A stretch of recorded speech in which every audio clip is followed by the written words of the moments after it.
আজ থেকে শুরু হয়েছে বছরের উচ্চ মাধ্যমিক পরীক্ষা। এবারই প্রথম সেমিস্টার পদ্ধতিতে পরীক্ষায় বসেছে ছাত্রছাত্রীরা। পরীক্ষা চলবে ২৭শে ফেব্রুয়ারি পর্যন্ত।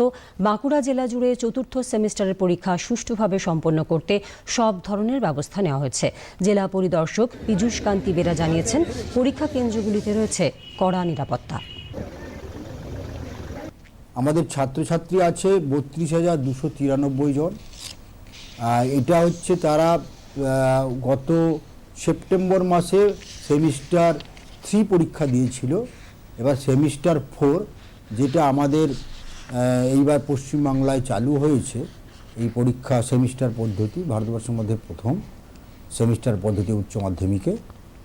নিরাপত্তা জড়িত ব্যাপার যে সমস্ত বিষয়গুলি নেওয়া হয় সেগুলো সবই ঠিকঠাক আছে।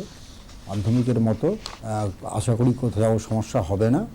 আমাদের বন দপ্তর বা অন্যান্য যে দপ্তরগুলি আছে তাদের সঙ্গে সমন্বয় মিটিং হয়ে গেছে। হোপফুলি আমরা বাঁকুড়ায় বিগত বছরগুলোর মতো এবছরও ভালো পরীক্ষা করাতে পারবো।